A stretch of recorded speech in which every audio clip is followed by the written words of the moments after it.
I believe this will be the most in-depth breakdown of what went down at the 2020 Bassmaster Elite Series Texasfest.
What is going on, guys? Welcome back to your Lake Fork Guide. It is the second half of Bassmaster Elite Series Texasfest 2020. I got my man David Ozio, buddy. Appreciate you joining me today. Appreciate you having me. Yeah, absolutely. So me and David are going to get out here and break this down, just like you guys on the previous video where I got out there, showed you guys the locations and kind of broke down how the leaders are catching them. We're going to get some interviews. We're going to go to the final weigh-in, see the celebration of the victory of pretty much guaranteed to be Patrick Walters. Patrick Walters, without a doubt. I mean, let's give a little day 3 recap to start this video. So basically on day 3, what we saw was statistically the most dominating performance we've ever seen in the Bassmasters history. There's never been a lead opened up this big. The biggest lead anybody's ever finished with was 15 pounds. He was, what was it, 25 pounds ahead of everybody? Yes. At the end of day 3, 25 pounds ahead. If he doesn't slip up on day 4, he's going to smash the all-time gap record, I guess you would call it. Yeah, and I asked about that a couple of days ago. What was that gap record? Because this is going to be crushed. Yeah, 15 pounds is the previous biggest gap ever before. And it seems to be kind of a Lake Fork thing, because even last year, Brandon Cobb had a 12-pound victory, which was one of the top 10 all-time gaps they'd ever had on the Bassmasters as well. Now, that could just be a Lake Fork thing because they can just catch a 10-pounder at any moment, you know. The biggest fish in this one's, we've had a couple 9-pounders in this one. Brandon Cobb and that one caught an 11-pounder. Sometimes when you get these big fish fisheries, the gaps can open up and close in quick order. In one cast. This is probably one of the only places on the planet that anytime you have a line in the water, Big Mama's got a chance to bite it. It's definitely open. But the other stories on day 3, I mean, the real story on day 3 was the domination of Patrick Walters. What we showed you guys in the last video, how he was doing it, he went right to that exact area that we showed you. First fish of the morning, 9-pounder, continued to put together about 25 pounds worth of fish in that area alone, then moved on and culled up to right around 30 pounds, 29 pounds and some change. Biggest bag of the tournament, beat Rick Clum by 2 ounces yesterday for big bag of the tournament, but most of his weight came in that same area that we showed you guys on camera in the last video.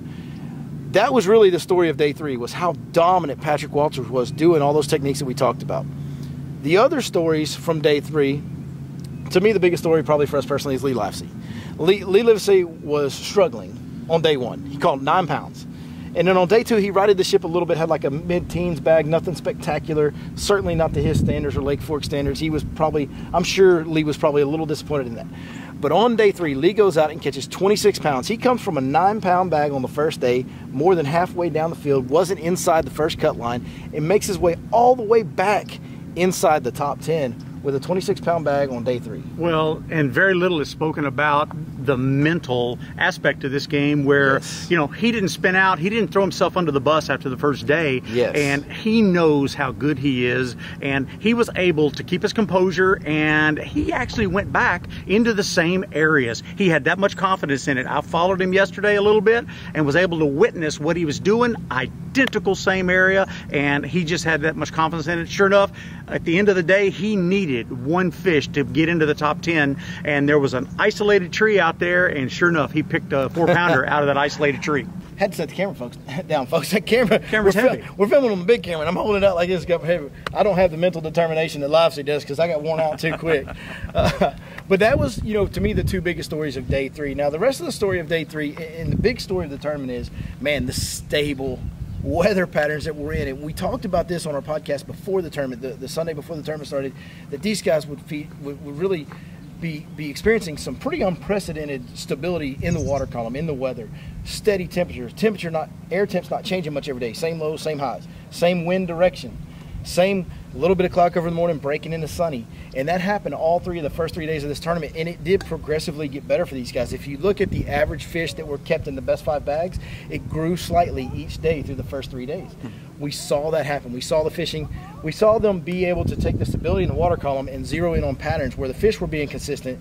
And when you give those guys fish that are doing the same thing day after day, it's just a matter of fact that they're going to get a little bit better. They're going to dial that pattern in a little bit better. And now we transition into day 4, and you guys are seeing this. We're about at noon right now. They've been fishing out here for most of the morning. They've been fishing since 7 o'clock. So 5 of their 8 hours is gone at this point that they're going to fish today. But what we seen this morning was it was super foggy, super dark, super cloudy. A little bit of change in the conditions, and what do you know? Even the bulletproof Patrick Walters has not caught him this It was slow, that's right. He did catch a limit so far today, but it's only at 11 pounds. Now, I'll bet you, now that this sun's coming out, you're fixing to see, if you guys are watching the tournament live, if y'all watched it live, you probably will see Patrick Walters catch a couple key fish, cull on up, and probably get over that century mark with this sun is what I think is about to happen. But one other trait that we did see this morning so far is with a little bit of change in conditions, the local knowledge has played.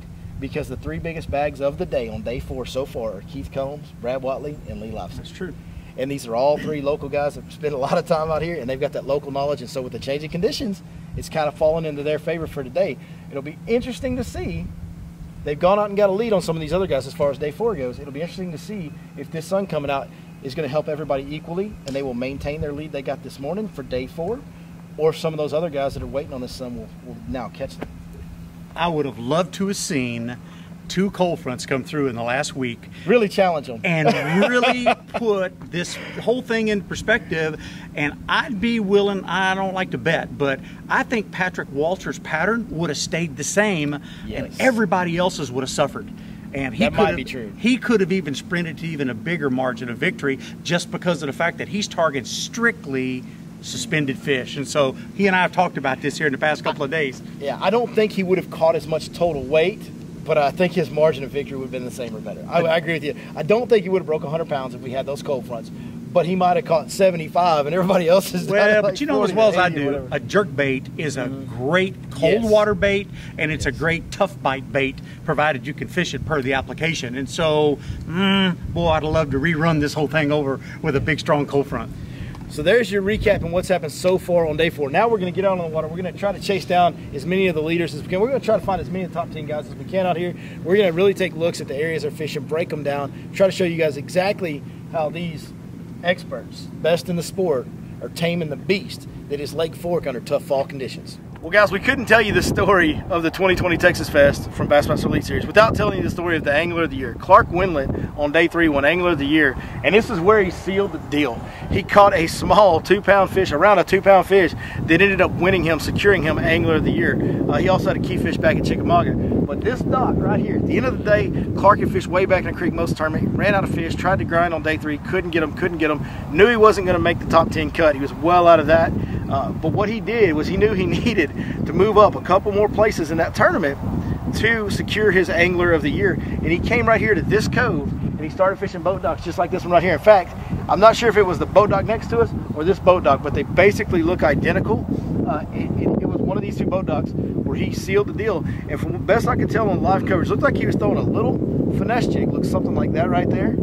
Just a little creature bait trailer on a little finesse jig, and he was skipping them up under those docks. And as you can see with the lake being low, that's one of the reasons the docks have played so strong this week. It's really easy to fish docks. When you got a 3-foot gap between the water surface and the bottom of the dock, you can really get your baits way up underneath them. All right, so we've pulled in here to a cove featuring a bunch of docks. As you guys can see, we're surrounded by docks.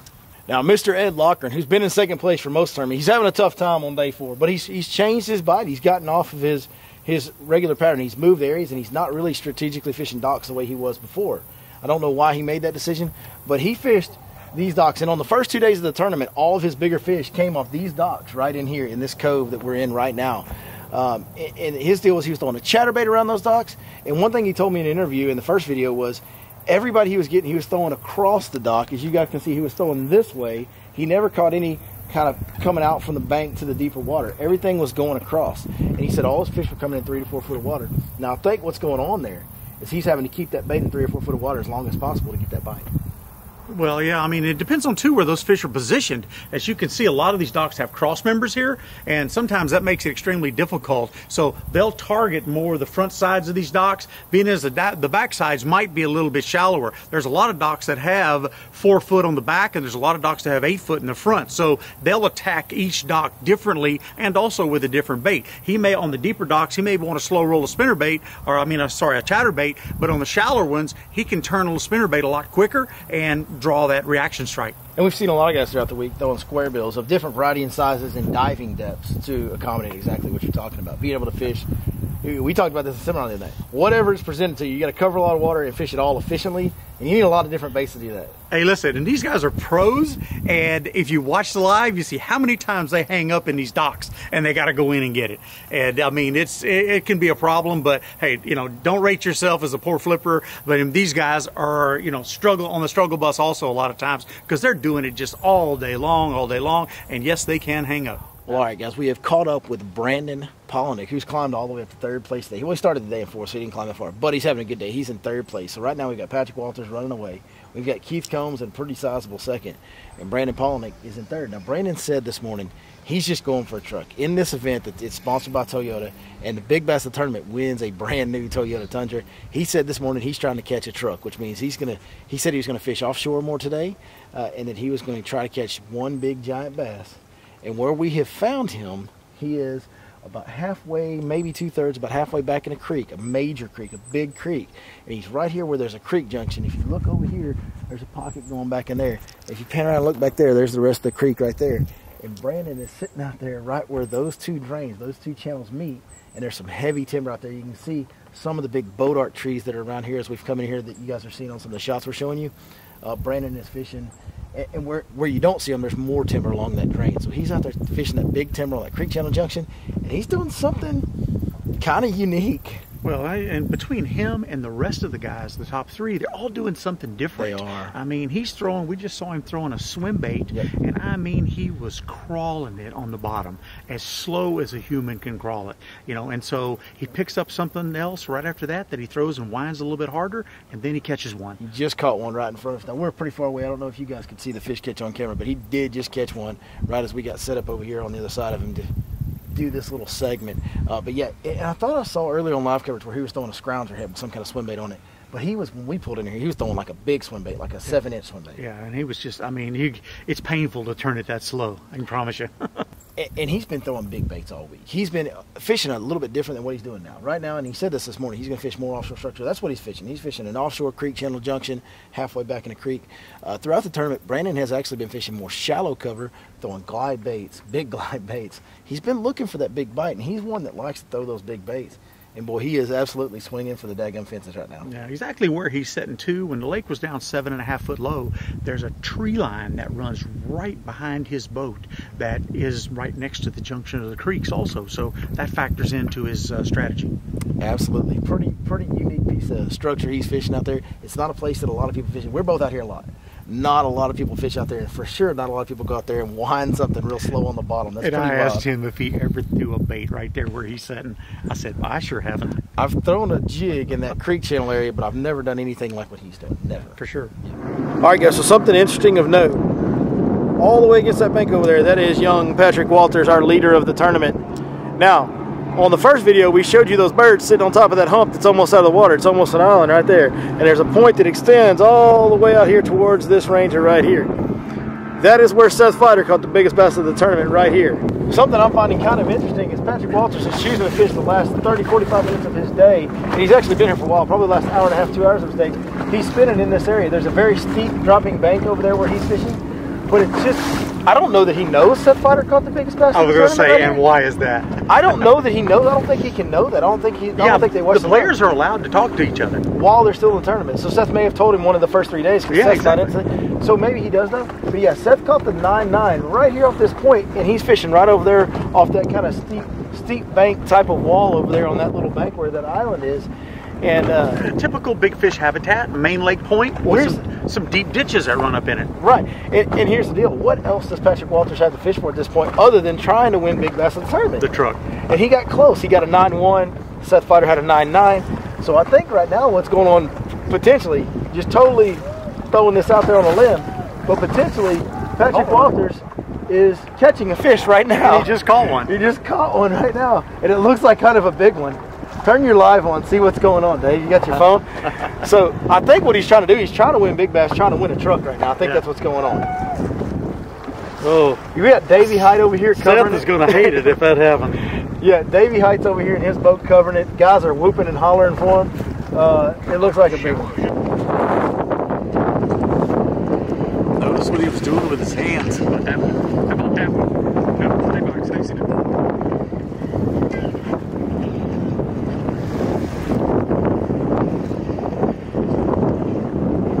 I think we're good luck for all these guys, Dave. Every time we get around one of them, they catch one. This looks like about a 6 or 7 pounder.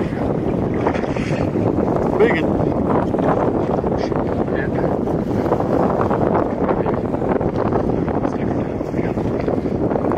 This is a big one. What did I need? A 310? Oh, no.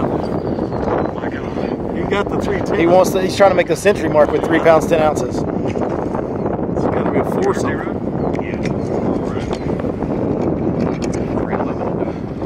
Oh yeah, 4 pounder. Look how excited. Oh, and his glasses went overboard. He lost his glasses. That is greatness.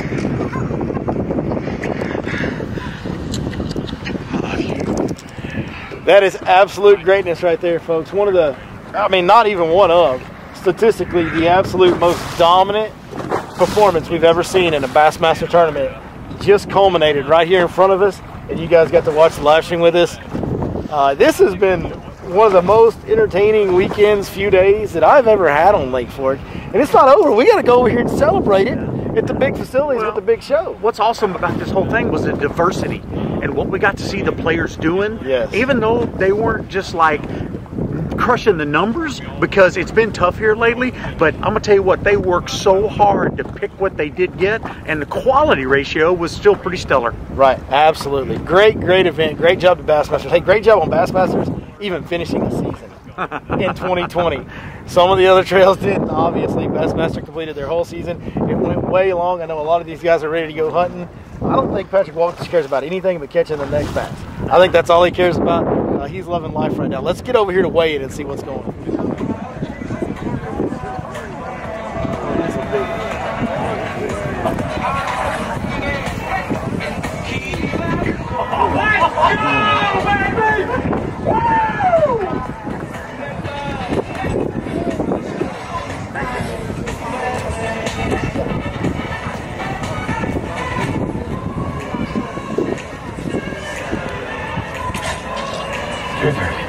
That ain't a truck. That's a 7. That's an 8.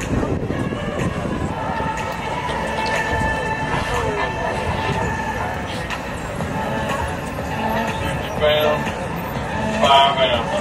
6'5". Let's weigh more. You got a 0? She just got to start the head on it. That's how you pull it. 6'5"? That's how you pull a freaking 2-1, baby. God, Texas Parks, y'all do a good freaking job. That's right, man. All freaking day. You gotta give it to them. You don't stop. All right, guys, we're here, man. The tournament's about over. Just a few minutes left, and I'm standing right here. This is Mr. Walters. This is Patrick Walters' father. And I just got to ask you one thing. I'm going to focus it on you and get behind the camera. All right? You just witnessed your son demolish the all-time gap record. Nobody's ever won a tournament in the fashion that he won it. That's your son. What are your emotions? What are you feeling right now?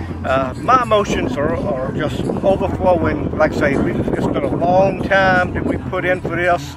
And the effort I've watched Patrick go through, fishing through the high school, us fishing team tournaments, the college series, the opens, and just the drive he's had. And he's living my dream. I gave up saltwater fishing about 15 years ago, and just so he could live his dream, and this is where we're at now, and it's just almost speechless for him.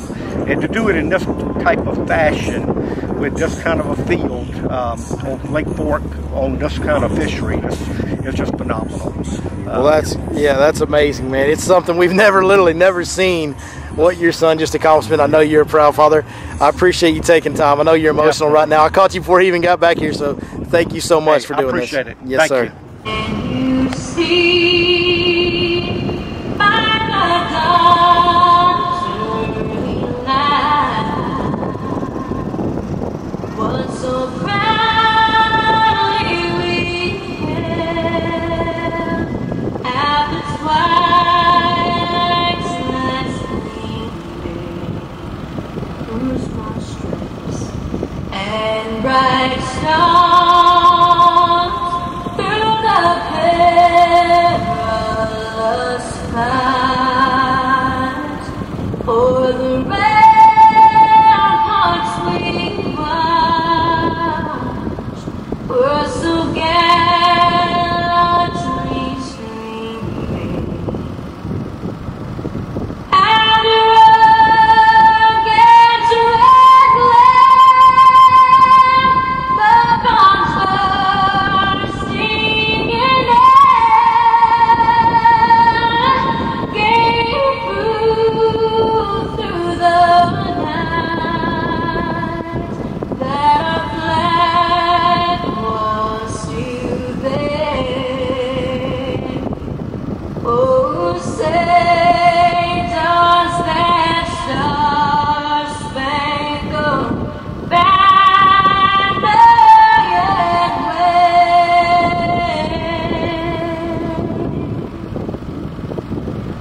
o'er the land of the free and the home of the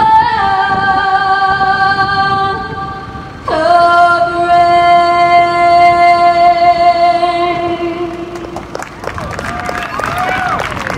Angler will not be weighing today, but he is rolling through in a Toyota Tundra because of the very first fish he caught in this tournament. A 9.9 on day number 1.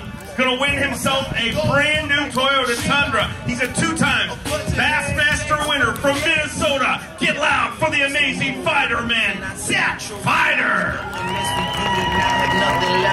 With a 9.9 in sets, if I can talk to you for a few minutes, that fish, you know, we've talked about it, was the first fish you caught in this tournament. But normally, you know, when you're defending a lead or trying to defend something, you're out there competing. You've been pacing back and forth like an expected father around the venue all afternoon. Tell me how it's been.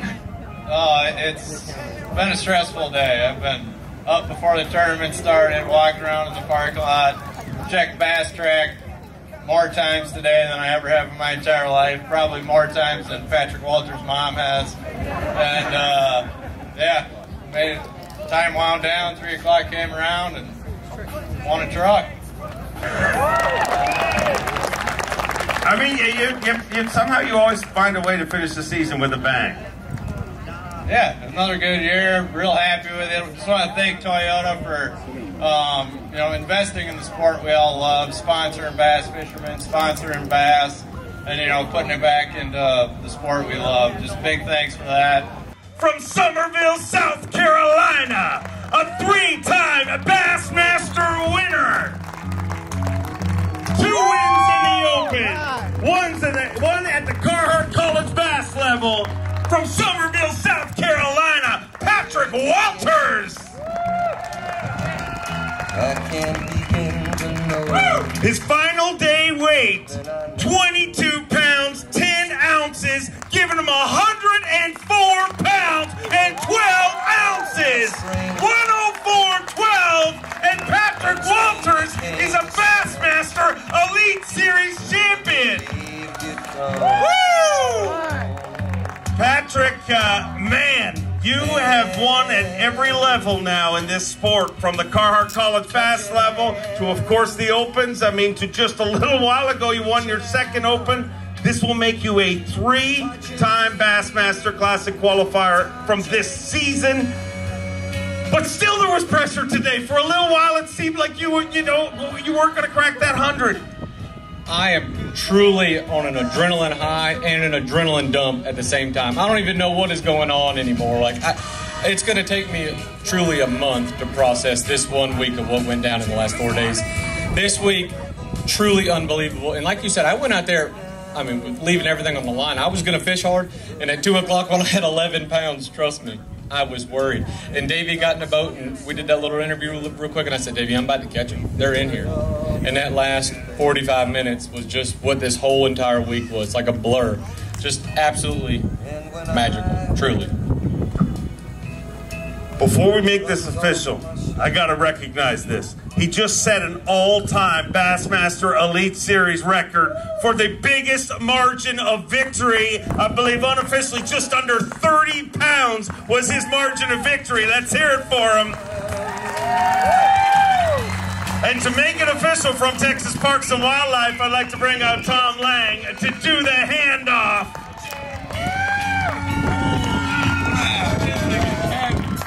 The 2020 Texasfest champion, Patrick Walters! Patrick Walters, your 2020 Texasfest champion, caps off the 2020 Bassmaster Elite Series season with an incredible win, his second of the season, and his first on the Bassmaster Elite Series. All right, we found one of the man, the Mr. Legends right here. Mr. Brandon Palaniuk, how you doing, brother? Good, man. It's been a while since we've seen you. I think last time we saw you on this channel was back in January at the Fun and Sun Texas Show.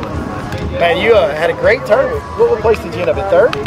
Fourth. I was stuck in fourth after I've gotten fourth on day 2, and I was just stuck there for the rest of the tournament. Yeah, we were kind of out on the water a little bit, following things along. We saw you run third place for water day, so it ended up sliding back and forth. But man, we actually saw you fishing in an area, and we kind of talked to the viewers about some of the stuff you were doing. You were fishing some really unique stuff, and I'm a full-time guy at the man holding the cameras, David Ozy. He's a full-time guy, and you're really fishing some pretty cool stuff. Was that like a Creek Channel junction over there that you were fishing? Is that what that was? Yeah, there's a secondary ditch that comes into a main creek channel, and that's really what I was targeting this entire week, was shell bars right off those creek channels where those fish would pull up and feed, and then they'd go back and they'd sit in the timber, and then they'd pull up there and feed. And it was just a timing deal. You had to get there at the right time when that little school would slide up there and you're able to catch them. Yeah, that's awesome. And you know, the big ones are always there. It is so often out here a timing deal. And you did a great job, great tournament. Any other thoughts on Lake Fork you want to tell our viewers about? I mean, the biggest thing is just taking care of this place. You know, it's such a special fishery, and it gets a ton of pressure. So the biggest thing is people just got to understand, like, if you don't need to put them in the live well, don't put them in the live well. If you're fishing a tournament, that's one thing, but you don't need to hold 4 of them up at the same time to take a picture or anything like that. So the biggest thing is take care of this place, and it'll take care of us for a long time. Absolutely. And thank you so much for your time, Brandon. Great job. You're welcome. Thank you. Tuesday night, baby. Hey, what's up? Hey, what's up? All right, one of the other top finishers, the guy that won the rest of the tournament, right? Well, yeah, I guess it was, you know, the Walters tournament than everybody else. It was a good week for me. You know, and I wouldn't have done anything different. I caught them like I like to catch them, and just didn't get that many bites, you know, but had a few quality ones mixed in the bunch, and I'm not going to complain. Second place is always a good finish. Second place is a great finish, and this place has been good to you. Keith Combs has had a long track record now. For some of those that may not know, there was the 2014 TTBC where you literally had the best weekend of professional level tournament fishing that's ever existed right here. 14 was incredible, and you know, it's been good to me ever since. I think this is the 4th or 5th time we've been here for the tournament. I hadn't missed the top 10, so I can't complain. 4th has been great. Out of all those tournaments that you fished here over the last, say, 6 years, what percentage of your fish that have counted in your bags would you say, what percentage of those fish have been caught on a deep diving crankbait? I'd say, you know, I caught maybe a handful on a square bill and 1 or 2 on a swim bait. Everything else has been on a 6XD. So the vast majority of the fish that you've weighed in your tournaments have been on a deep diving. Yeah, it's got to be 95%. So if you're coming to Lake Fork, invest in some deep diving crankbaits and get to winding. Get you a 6XD or 10XD and get over point and go to town. Brother, we sure enjoyed watching you once again this week. Thank you so much for taking the time. Have a great trip home, brother. Yeah, man. Thanks. I think we've reached the end of the road here at Texasfest 2020 Bassmaster Elite Series. Man, what an awesome event. It went down. Patrick Walters taught us all a lot. I think we all learned a lot this weekend. Well, it was wicked to see the diversification of what this lake can deliver. And a lot of us, there were some things these guys were doing today that I've never really ever attempted. And we saw some other ideas that these guys have with contour lines and how ditches come together and whatnot. And boy, these guys are experts at spotting that stuff. Yeah, it's incredible how fast they can figure it out on the go in this type of situation. And just, man, Patrick Walters, what more can you say? That dude dialed in something so more advanced and far ahead of what anybody else had going on. He literally doubled the all-time gap record. Yeah, gap record. Margin of victory record. He doubled it, folks. The all-time one. This was absolutely for the record books. And it seems like every time you get these big guys that come to Lake Fort, no matter what tour it is, no matter what, whether it's the TTBC back in the day with both tours, whether it's the MLS Bass Pro Tour, whether it's these guys last May or these guys now. This lake's been fishing about as tough as this lake fishes here lately. And these guys came here and literally had a record-breaking performance and did some stuff that we've never seen before. Lake Fort just never fails to entertain. Well, it's a one of a kind, and like I said it 1,000 times, this is the only lake you can go to where anytime your line is in the water, you have a chance to catch a double digit on any given cast. Power of this magnificent fishery. Ultimate congratulations to Patrick Walters. Ultimate thank you to all these guys that just worked their butt off 7 days in a row. These guys that we talked to today just fished 7 days in a row. Practice days, daylight to dark, and tour days, obviously, they have other media obligations. I mean, the amount of hours these guys put in is unbelievable. Still have the appreciation for the fans of the sport like ourselves.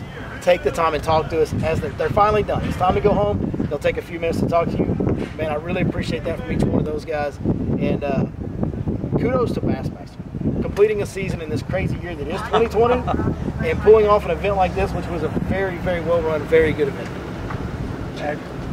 There's no more words. I mean, no more words. I took them all. You took all the words. It's been perfect. It's been great. Fantastic day.